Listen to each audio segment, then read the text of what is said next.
The Sony PlayStation and Nintendo 64 may have been the apples of most gamers' eyes during the mid to late 90s, but unbeknownst to many, the Sega Saturn, which was struggling with sales at the time, was home to a quite frankly amazing library of games that were rich in diversity and quality. Keeping this in mind, the now 28-year-old piece of hardware isn't getting any younger, so there is no time like today to get into Saturn gaming.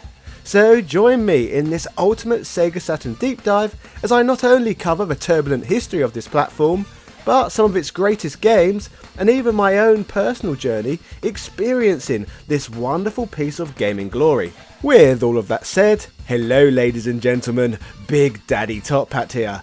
This is a comprehensive look on why you need a Sega Saturn today. Yeah! Retro gaming, the nostalgic hobby that allows us to go back and enjoy our favourite video games of yesteryear.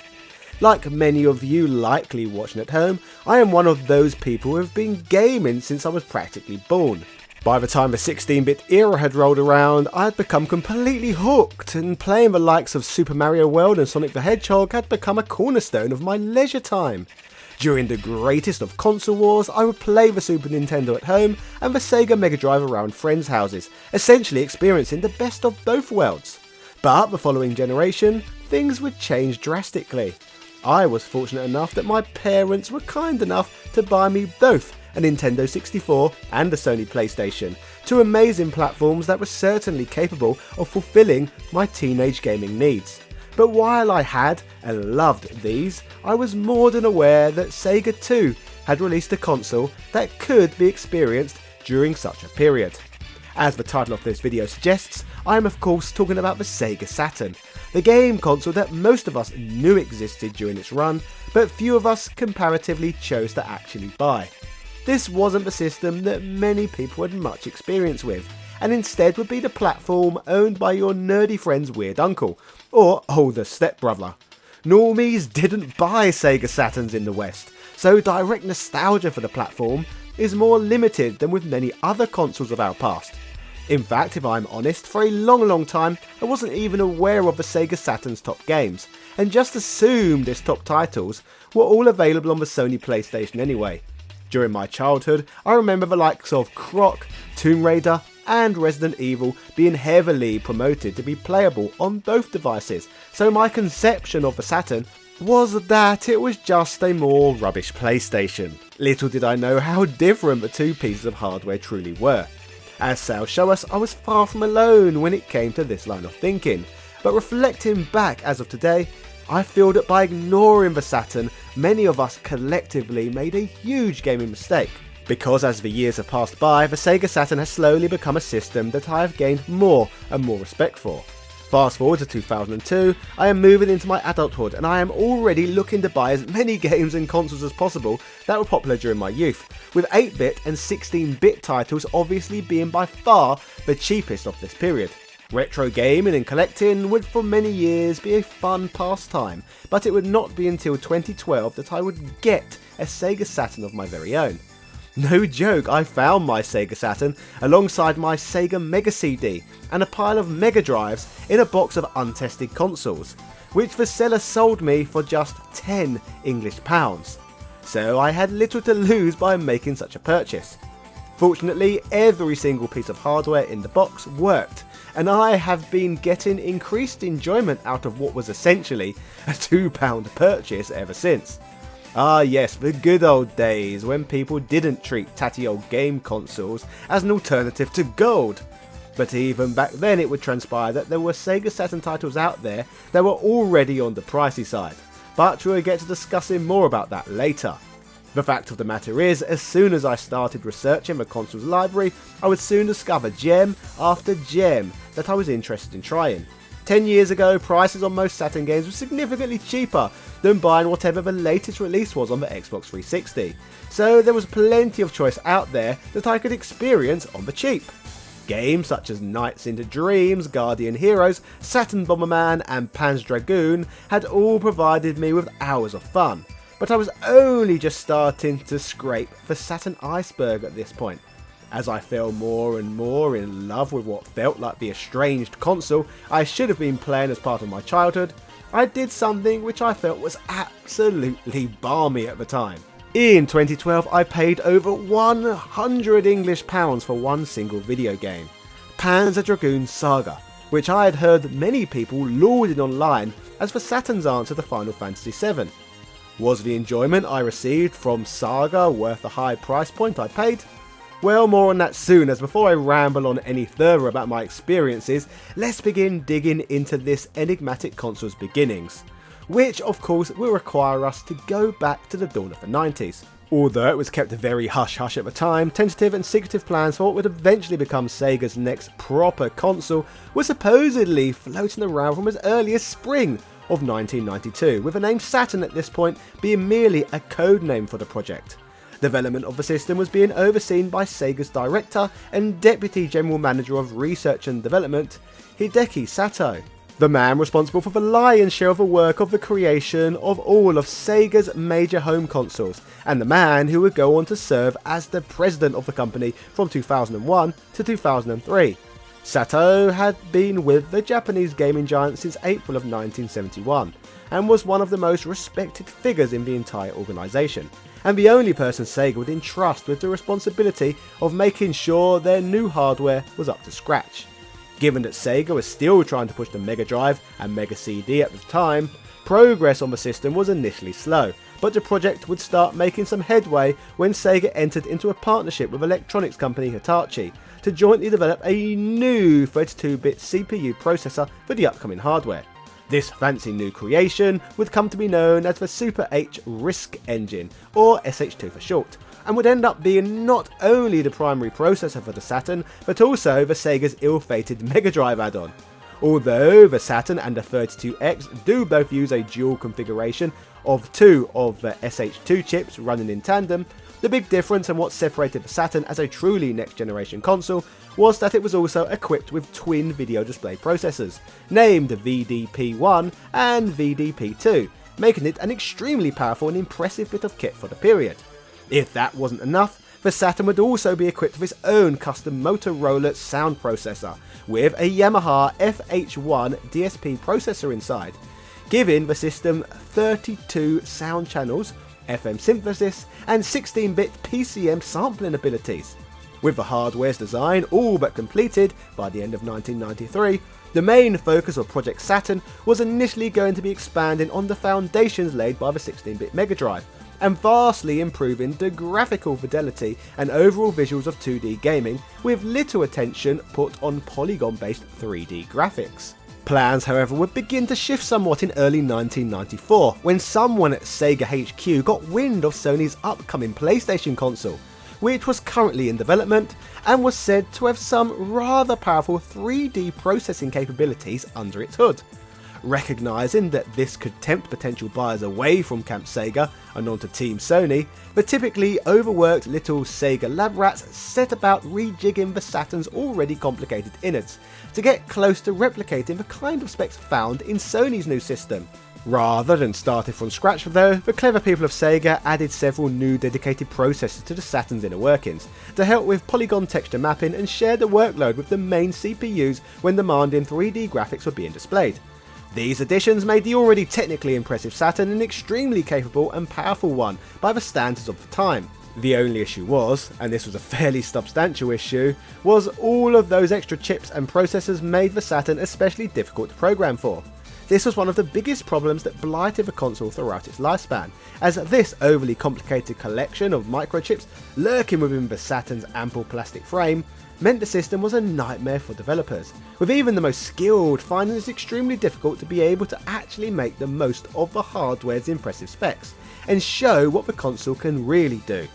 To put this in context, despite the overwhelming public perception that the PS1 is superior to its Sega counterpart when it comes to 3D graphics, the Sega Saturn can produce far more textured polygons than the PlayStation, an impressive 140,000 per second compared to the snivelling 90,000 in fact. To compound problems further, it seemed that Sega of America and Sega of Japan had very different ideas about the direction of this new technology, with Sega of America campaigning hard for a new graphics chip to be developed for the system. American branch president Tom Kalinske was quoted as saying, "We fought against the architecture of the Saturn for some time. He was supposedly close to brokering a deal with Silicon Graphics about designing a more functional processor for the Saturn. But the proposal was rejected by the stuffy suits of Sega of Japan, and Silicon Graphics ultimately took whatever progress they'd made on the project with them over to Nintendo, when they partnered with them on the design of the Nintendo 64. The fact that Sega of America were also busy toiling away on the soon-to-be released 32X, which was about to be made entirely redundant by Sega of Japan's new Saturn, meant the relationship between the two branches of the company were exceedingly strained, with Kalinske's crew essentially being forced to compete against themselves. Things would come to a head when Sega of Japan announced the launch date for the Saturn on home turf, which would come in the exact same week as the 32X was due to be launched in the States.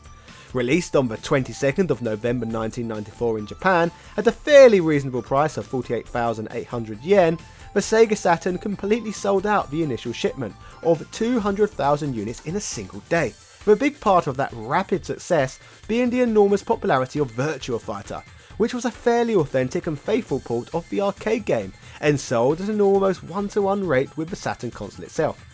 That means that almost every single person that bought a Saturn also bought a copy of Virtua Fighter. Myself ended up being one of those people.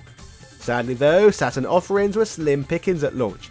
I mean, the only other game available was an obscure FMV and text-based game known as Wanchai Connection, which is essentially just a load of pictures and text boxes filled with all of that funny Japanese writing. Sega of Japan were desperate to also have Panzer Dragoon and Clockwork Knight available on the day of the system's release. However, due to unforeseen development delays, alas, that was not to be. After the initial wave of the units sold out, Sega sneakily waited until the launch of the PlayStation on the 3rd of December to ship more to retailers, increasing demand for the system and bringing it to a crescendo just in time for their new biggest rival's console to hit store shelves. An unscrupulous tactic indeed, but one that paid off for Sega, as when the two consoles were sold side by side, the Saturn did prove to be more popular. A tremendous first month for Sega's new hardware, and with several highly anticipated games and big hitters soon to be released, and an upcoming American launch on the horizon, things were looking seriously rosy for the Saturn. By the end of 1994, it looked like history was all but written, with it seeming close to certain the Saturn would end up being the more successful console, having shifted just over 500,000 units compared to the PlayStation's 300,000. Both Sony and Sega realised, however, that the biggest and most important and most lucrative market at the time was going to be America, so plans started to be drawn up on the best and most conducive ways to crack that market wide open. In March of 1995, it was announced by Tom Kalinske that Sega's new console would be released to the States on Saturday, the 2nd of September 1995, cleverly dubbed Saturn Day. This was until perennial mood ruiners Sega of Japan mandated that the release be brought forward completely out of the blue to try and give them every possible advantage over Sony's PlayStation, which was also due to launch in September. A good and rather bold idea on paper, but an absolutely terrible one in practice. I'm not here to judge or cast aspersions, but it can't just be me that's noticing that the vast majority of Sega's bad ideas and balmy decision making seems to have come directly from their Japanese offices. With little choice other than yield to the wishes of his demanding Japanese overlords, on that fateful date of the 11th of May 1995, at the very first E3 event in Los Angeles, with a heavy heart, Tom Kalinske took to the stage and gave a keynote presentation in which he revealed several details about the Saturn and its capabilities, as well as its intended launch price of $399. Which, when adjusted to inflation, would be a pretty astonishing $750 in today's future money. He also revealed that the system would come with the immensely popular Virtua Fighter, which took some of the sting away from the hefty asking fee. But next would come the bombshell that absolutely no one expected or was remotely prepared for. Kalinske let it be known that due to high consumer demand, 30,000 Sega Saturn consoles had already been shipped to various electronics, games and toy stores across the country for immediate release, right there and then, a full 4 months before the release date everyone expected. Rather than everyone jumping for joy at their surprise as Sega expected, both consumers and retailers were absolutely furious, with several large and influential chains such as Best Buy and Walmart heavily criticising Sega for not forewarning them of any such plans.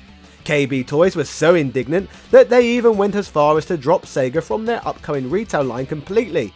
this was an absolutely devastating blow for the company, as KB Toys were one of the biggest toy chains and one of the biggest sellers of video games in the country at that point. To compound matters further, their day was thoroughly ruined when the head of Sony Interactive Entertainment, Steve Race, took to the stage during Sony's inaugural E3, with possibly the biggest mic drop in gaming history. He calmly walked up to the podium as if he was starring in a corporate version of 8 Mile, and simply said the words, $2.99, before strutting back to his seat like the coolest man who ever lived to righteous applause. It was the worst news Sega could have possibly hoped for. Sony had undercut them by 25% of the console's value, and subsequently taken all of the hype and attention away from the Saturn. The wind had been completely taken out of Sega's sails after the promising Japanese launch, where the future looked bright and sunny. Things had taken a sharp and rather immediate turn, with the console's future now appearing decidedly darker. The somewhat slim selection of 6 games available on launch in the US wasn't exactly inspiring consumers to rush out and commit to buying a Saturn, which didn't particularly help matters. It's certainly not the worst lineup of launch games ever seen, but it certainly was not a top drawer either. 2 sports titles in Sega Worldwide Soccer and Pebble Beach Golf Links, 2 arcade ports in Virtua Fighter and Daytona USA, the cartoony 2.5D platformer Clockwork Knight, and the on-rail shooter all-time classic Panzer Dragoon. Given that all of the previously announced third-party titles still weren't due until around the system's original September launch, there was a heavy reliance on original Sega titles, and ports of Sega-developed arcade games, and it was slim pickings for the first few months of the console's life. It also became clear that Virtua Fighter wasn't quite the system seller that it was over in Japan, which meant Sega just didn't have any titles to really capture the American public's imagination, and thus failed to capitalise on their early launch, making it a little more than a rather fruitless and costly stunt. By the time the next batch of games started coming out, Sony's PlayStation was also hitting store shelves, with a far more impressive and attractive lineup of games, including several massively hyped and sought after titles, such as Ridge Racer and Wipeout. Despite Sega supposedly having the advantage, with 4 extra months worth of consumer-based building and brand loyalty, Sony's PlayStation was immediately outselling the Saturn, and literally within a matter of days, they had sold more units than Sega had in those entire first 4 months. The writing seems to be well and truly on the wall at this point.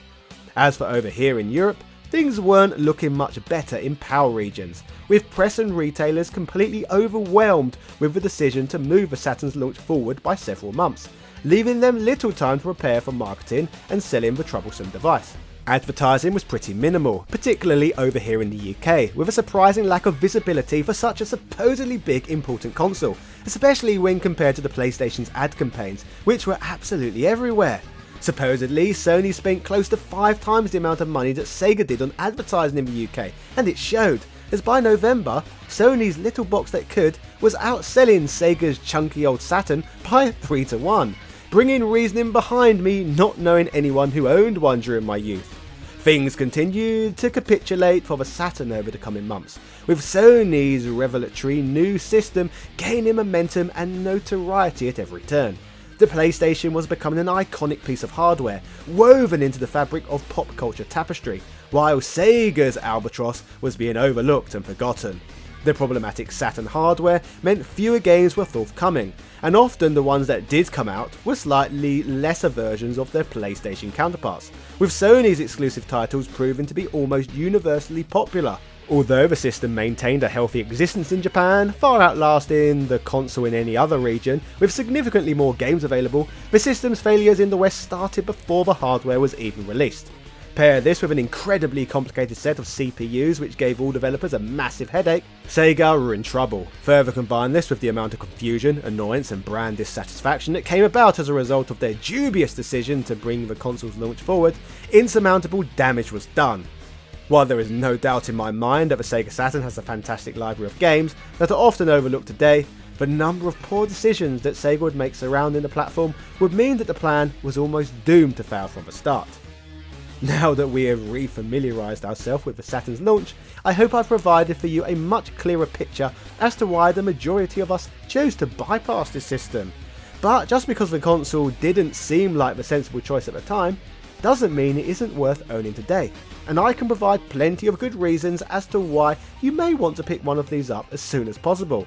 But first and foremost, the most important reason is obviously down to the many great exclusives. As mentioned earlier in the video, the crown jewel in my personal Sega Saturn collection is Panzer Dragoon Saga. I was slightly disgusted with myself for paying over £100 for it back in the day. These days, according to eBay sold listings, some silly sausages out there are now paying up to £600 for a PAL copy. So demand for Saturn goodness is still on the rise. Regardless of the price though, one of the questions I wanted with my purchase was to find out if this really is the Sega Saturn's answer to Final Fantasy VII. Well, personally I don't think so, as although both games are absolutely amazing, they are too different to compare. On the surface, they may both be blocky polygon RPGs with pre-rendered cutscenes spanning multiple discs, but apart from that, they're nothing alike. Amusingly, after doing a little bit of reading, I would learn that this 1998 game was actually created to compete against Final Fantasy VII as a brand, so it's no wonder the comparison keeps being made. But the reality is that this role-playing game by Team Andromeda varies vastly, with one of the most innovative features being the game's battle system. Never have I experienced anything like the fights in this game that mix real-time with turn-based elements. These battles involve circling around an enemy, moving between different quadrants, looking to expose enemies' weak points or escape positions where oneself is vulnerable. There are obviously layers to all of this that make the system far more intuitive than just that, but I am not going to over-explain, and I just recommend you give this one a go for yourself. Oh, and don't worry, you do not necessarily need to pay £600, as there are other ways to play this game, but more on that soon. Guardian Heroes is obviously another one of the must-play Saturn experiences out there. 2D beat-em-ups such as Golden Axe and Streets of Rage were some of the key titles on the Mega Drive, so this game by Treasure, of Gunstar Heroes fame, could almost be considered the spiritual successor to those classics, bringing the genre to the next generation. What is unique about Guardian Heroes is that it combines Golden Axe-like play with RPG elements, bringing something different to the table. Branching paths and multiple endings also provide players with a reason to keep going back to this one more and more. One of the features that makes Guardian Heroes so novel is that the developers opted to make a 2D sprite-based title in a period where publishers were opting more and more to make polygon-based games, meaning for example that Guardian Heroes delivers a very different experience from, say, Fighting Force. Treasure's decision to carry on developing 2D games they put down to the fact that they felt that there was too much concentration on 3D games, with them wanting to build on their existing knowledge of working with 2D sprites. I for one am glad they kept things old school. From one beat-em-up to the next, another must-own Saturn game is Die Hard Arcade. First released in the arcades as Dynamite Decker in Japan, this would reportedly be the first beat-em-up in history that utilised textured, mapped 3D polygons. To give you a stronger idea of this game's calibre, it was directed by Makoto Uchida, the same Makoto Uchida behind the legendary Golden Axe series. Packed with sophisticated moves, quick-time events, and a 2-player co-op mode, this fun, chaotic game delivers an experience far greater than what you would expect from it on the surface. The ability to combine items in order to make more powerful weapons also adds to this game's novelness. It's pure and simple action, but it comes through at every stage. You obviously can't talk about the Sega Saturn without talking about Nights into Dreams. Produced by Yuji Naka of Sonic the Hedgehog fame, Nights into Dreams is a video game that was so innovative that even creator of Super Mario Bros., Shigeru Miyamoto, has gone on record to state that he wished he had created this game himself. Acclaimed for its graphics, gameplay, soundtrack and atmosphere, it is no wonder that this game is a regular on best of all time lists. Giving players a compelling sensation of soaring in the sky, in this unique game you can perform graceful acrobatic stunts as you play through each highly imaginative stage. There really isn't anything out there quite like Nights into Dreams. Nights into Dreams though would not be the only new IP on the Saturn created by Sonic Team, as the Saturn is also home to Burning Rangers. Born from the idea that Yuji Naka wanted a game whereby you save people rather than kill them, the game is enough of a cult classic that some believe that this is the best Sega Saturn game ever made. Personally, I don't think the game is without its fair share of flaws, but it is certainly historically significant just based on who worked on this one alone.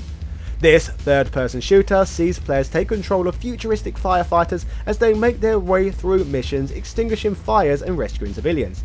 Set in a utopia where fire remains the only danger that remains, this is a must-play Saturn game. A personal favourite from my collection, with I am sure it being the same for other Sega Saturn aficionados out there, is Saturn Bomberman. The game simply is what is described on the tin. It's Bomberman for the Saturn. In terms of the 2D classics from this series, this entry is refined as they come, possibly in part due to this title's fantastic soundtrack. The music in this game amusingly makes a title where you blow others up, and risk getting blown up yourself, an extremely relaxing affair indeed. This is the best Bomberman game that has ever been made. While these are amongst some of the most celebrated games on the platform, and some of my personal favourites, this is obviously just scratching the surface of Sega Saturn goodness. The Saturn has a huge library, one of which is bigger than the more successful Nintendo 64, for example. There would in fact be over 1,000 games released for the hardware, making it all the more frustrating that I didn't give the system a chance in the 90s.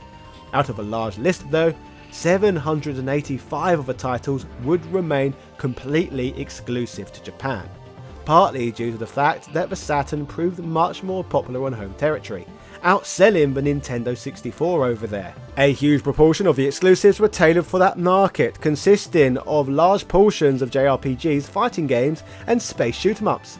Many of these games feature 2D sprite-based graphics, an art style that lost popularity in the West in the later part of the 90s, but remained popular in Japan.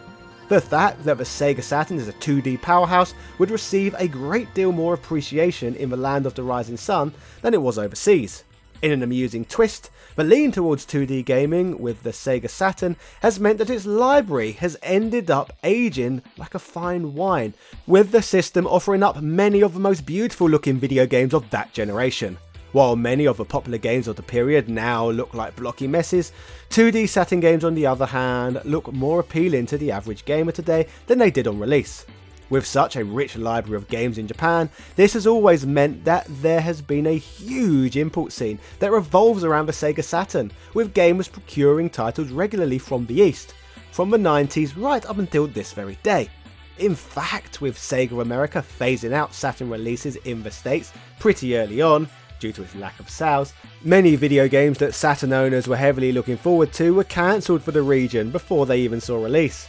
This meant that video games such as the amazing arcade perfect conversion of X-Men vs Street Fighter could only be played if gamers purchased a Japanese copy.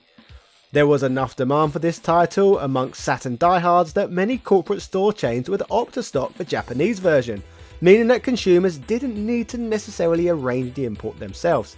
RAM expansion cartridges that could be inserted into the top of a Saturn, paired with a Saturn architecture that was already great with 2D, meant that games like X-Men vs Street Fighter for the hardware made the PlayStation version look embarrassing in comparison. The PlayStation didn't even allow for tag team matches, as the system wasn't capable of holding 4 sprite-based fighters simultaneously within its working memory. The Saturn on the other hand of its RAM cartridges handled such a task like a breeze. Speaking of fighting games, if you owned a Nintendo 64 through the period, the options you had as a gamer would be extremely limited. If you had a Saturn on the other hand, don't quote me on this, but I think I counted at least 70 fighting games in the past, with some of the best of the generation all being around on the hardware. The Street Fighter Zero trilogy, Virtua Fighters, Fighters Megamix, Marvel Superheroes vs Street Fighter, Darkstalkers, Fighting Vipers, just to count a few. The Saturn has an insane selection of games that are available to play from this highly competitive genre. As mentioned earlier, shoot-em-ups also make up a core pillar of the Japanese Sega Saturn's library, with there being a ridiculous amount of these that can be found on the system. Easily the most celebrated of the bunch is the now legendary Radiant Silver Gun, another all-time classic that was produced by Treasure. Many refer to this title as simply the greatest game in the genre that has ever been made, with critics at the time claiming that it redefined the genre as a whole. The level of visual flair that was put into this one is mind-blowing, and even though this was a Sega Saturn game, somehow its polygon visuals managed to outclass every game from the medium, even on the Sony PlayStation and Nintendo 64. It's games like this that help define the Saturn's library's greatness. I could well and truly talk Saturn games all day. For example, I didn't even get round to acknowledging the importance of Sega Rally or Daytona USA. This hardware has so much to offer, with many hidden gems available that the average gamer would not even be aware of. What is all the more glorious about the Sega Saturn is that as of today, to buy an original console, whether it be a Japanese system or an international model, they still seem to go on eBay regularly for less than £100. Hell, that's still a lot more money than the £2 I paid to get one from a boot sale a decade ago, but that is 4 times cheaper than the device was at launch. And that is without even taking the extreme level of inflation into the equation that has occurred over the last 28 years. Considering its relative obscurity compared to its better selling competitors, that means at this moment Sega Saturns are still an absolute bargain. So my advice to you is consider investing in one while these things are still running well. Now you might be thinking the hardware may be affordable, but the library right now is far beyond my price range, which to be fair could be true. The prices of retro games has got well and truly ridiculous, with the price of most old games of these days being far more than what I personally would feel comfortable to pay. Thankfully, there are now multiple workarounds such as the Pseudo Saturn and Satiator that can be used in tandem with the original hardware, opening up this aged platform's amazing library to all. There is nothing like experiencing a classic game on the system that it was intended to run on. So with these modern exploits, the world of Sega Saturn is more accessible than it has been at any point in history, thus meaning that in my opinion, it is the perfect time to dive in. Building on this further, we have had Saturn gaming experience opened up to us in recent years that were not even possible in the decade the hardware was released in. Take Shining Force 3 for example, the top quality strategy role-playing game that followed up on the success of its prequels on the Mega Drive. There would end up being 3 different Shining Force scenarios released during the Saturn's lifespan, but Scenario 1 was the only one ever to be localised. These days, English fan translations are available so that all 3 scenarios can be enjoyed by non-Japanese speakers, and dozens of other Japan-only Saturn games have now been translated too. As I said before, there is no better time to become a Saturn fan. Most classic consoles from the 90s continue to have their moments in the spotlight time and time again. We have been given official ways, for example, to enjoy the greatest games on the NES, Super Nintendo and Mega Drive over and over again. With a Saturn on the other hand, players need to be a tad more proactive in order to access the brilliance of Sega's Forbidden Library. But after 10 years of fun with this device myself, all I can say is trust me, it's worth it. So, if you enjoyed this one, subscribe and let me know which console I should spotlight next on here. And if you want more Saturn goodness, check out our video on the Later Decade channel, which covers 80 amazing Saturn games that were only ever released in Japan. A huge amount of work goes into these videos. Cheerio.